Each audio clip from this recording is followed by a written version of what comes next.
Hello, in this video we're going to edit a video using iMovie on an iPad.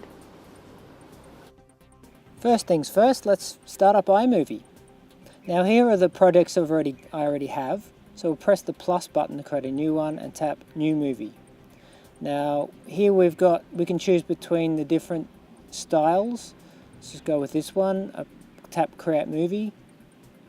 Now on the right here are all the videos that I've recorded on this iPad. I can tap one of them and then a menu comes up with a drop button. I tap that and it drops into the timeline. And then I can scroll back and forth to see the movie play. I'll press the play button and there's a pause button, you see. Now see at the end, that's me turning the camera off. We don't want that. I'll move to where I finish talking, just check where that is, press pause, then select the movie and press the split button down the bottom. And then I select that and click delete.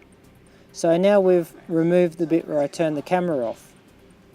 Now, if you're like me, you have to do a lot of takes to get it right. So we'll just use the last take. So I'll go to the place where that take started, press split again, and remove everything but that. So now we've just got the one take of me saying what I wanted to say. So let's drop in another shot. We'll choose this one, click that drop button.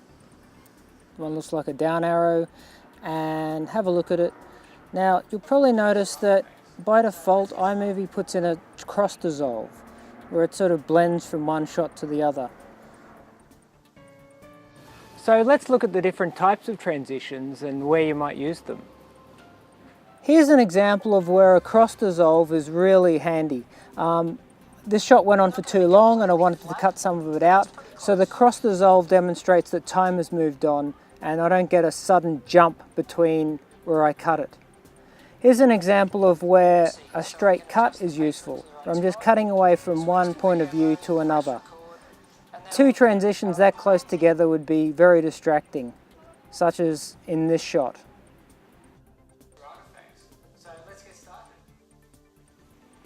To change the type of transition, we select that icon and then we choose the type of transition, and the line denotes a straight cut.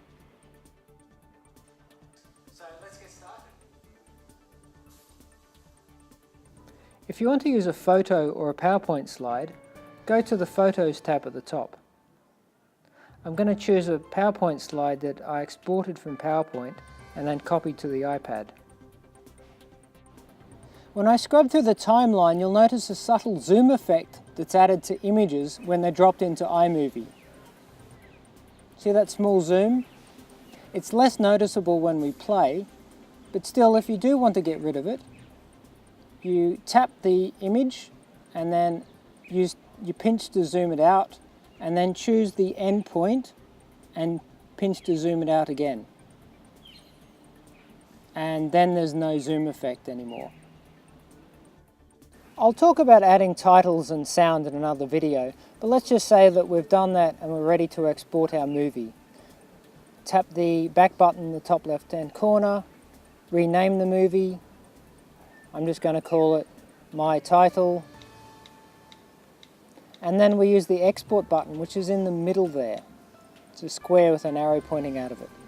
And we get to choose how we export it. We can put it on a YouTube channel, but for now we'll just export it to the camera roll. I'm going to choose HD 720. It takes a long time to export, so we'll just skip ahead.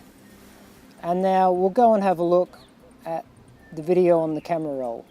So I'll just tap this to go to the gallery and press play. And there's a video. Hello, today we're going to look at using a tablet as a document camera.